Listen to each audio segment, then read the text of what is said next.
Hi everyone, this is Liam McMahon. It's Thursday, January 23rd. Please look over the risk disclaimer and then we'll get started. I have a lot to cover today, so I'm going to be moving very quickly. Okay, so I am not quite ready to hop on the doom and gloom wagon despite today's sell-off, all right? We did see some very significant moves lower by U.S. markets, and they were matched by moves higher in bonds. All right, so we saw a very stereotypical risk-off trade, at least as far as equities and bonds were concerned.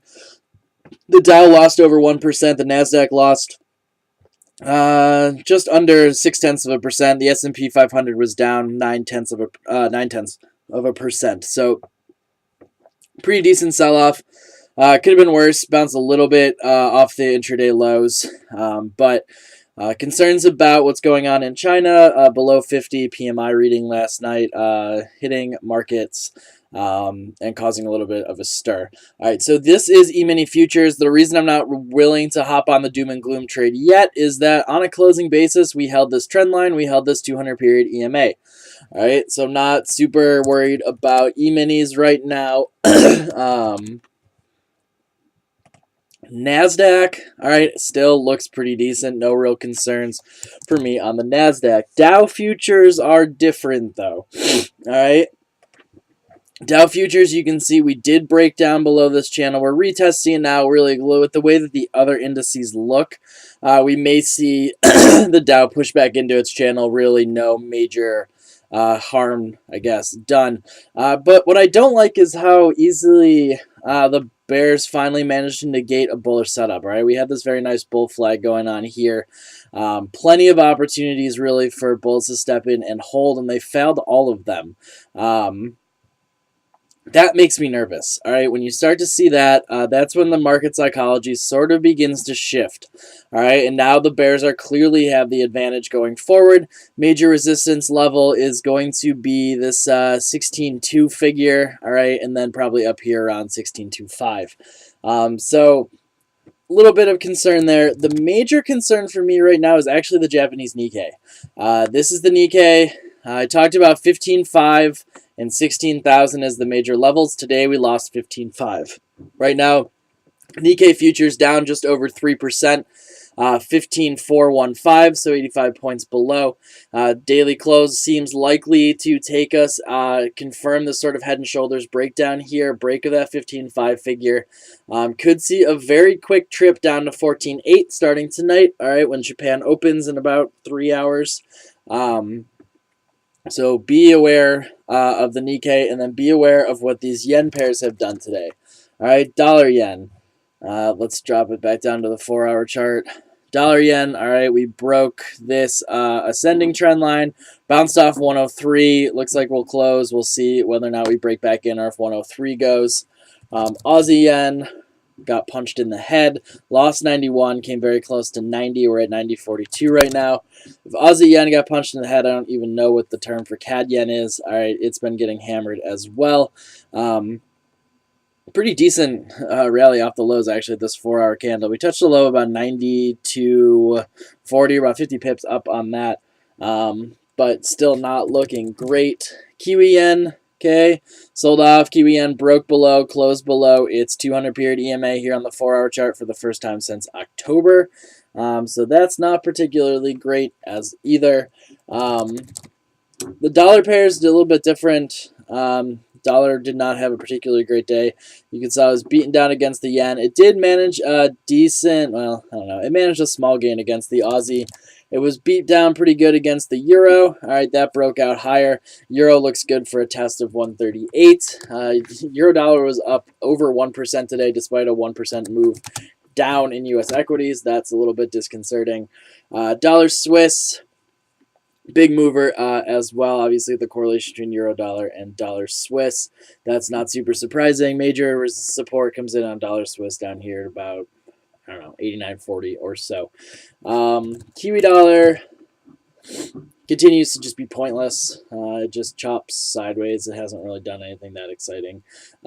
Be aware of Kiwi, though, because if it does eventually follow the Aussie, it's going to do so with a great deal of enthusiasm and be very cautious about that.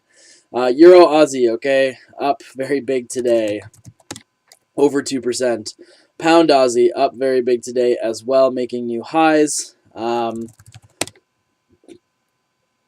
Dollar CAD touched another high, 111, almost 112 at this point, as the Canadian dollar liquidation continues. I would not have thought there was any more Canadian dollars to liquidate, but apparently I was wrong. Pound dollar, some interesting stuff happened on the pound, as pound dollar makes new highs, irrespective of the news that just came out. So I guess they're not actually rumors, but the news, I suppose, out of Davos and the World Economic Forum is that Bank of England President Mark Carney has, I guess at this point, unofficially, scrapped the forward guidance that the Bank of England has been using since he took over. That is we won't hike rates until we get a 7% unemployment rate. He's cutting it. He says they're not doing that anymore. They're going to look at a variety of factors because of the way that the economy is now. They're going to look at a variety of different factors. The economy's in a different place than when they started, et cetera, et cetera. That's not great news for the pound. The pound doesn't seem to know that yet. It just means that they're using a different set of indicators so that they can keep rates lower for longer.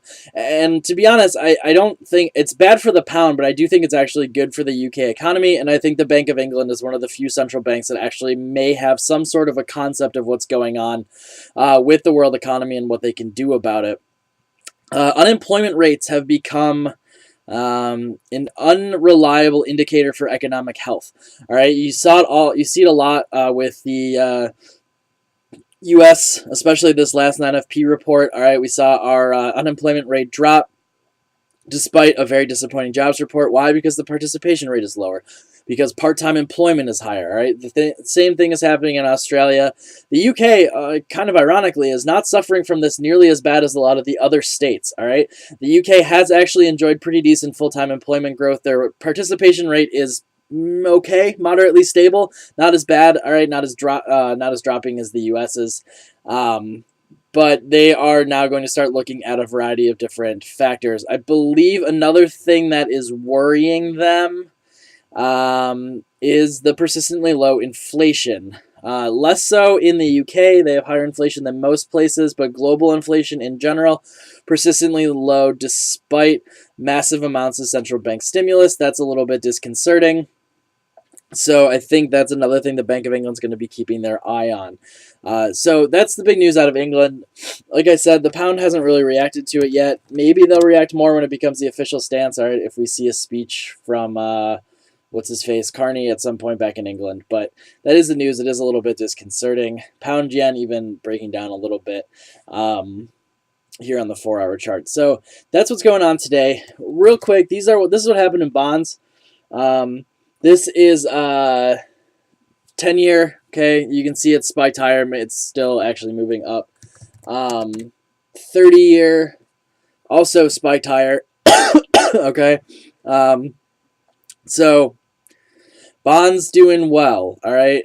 Meaning yields are lower, meaning people are seeking security. You can see TLT, which is the 20-plus Treasury bond ETF, all right? If we go to the weekly chart, all right, this has been a beat-down trade, really since, I mean, the 132 peak came back in 2012, July of 2012. It's really been beaten up since then. We're finally catching a little bit of a bid. It really does need to get, above 108 or so. But once it does that, this dollar move, this yen move especially, and this move in equities could start to get a lot worse. So watch those major trend lines. Keep an eye on the Nikkei tonight. See if the Japanese can balance out a little bit. But if Japan comes out swinging short, things could get very interesting very quickly. So good luck trading. Tonight is definitely a night to pay somewhat attention to what's going on and be ready for tomorrow. All right, have a good day.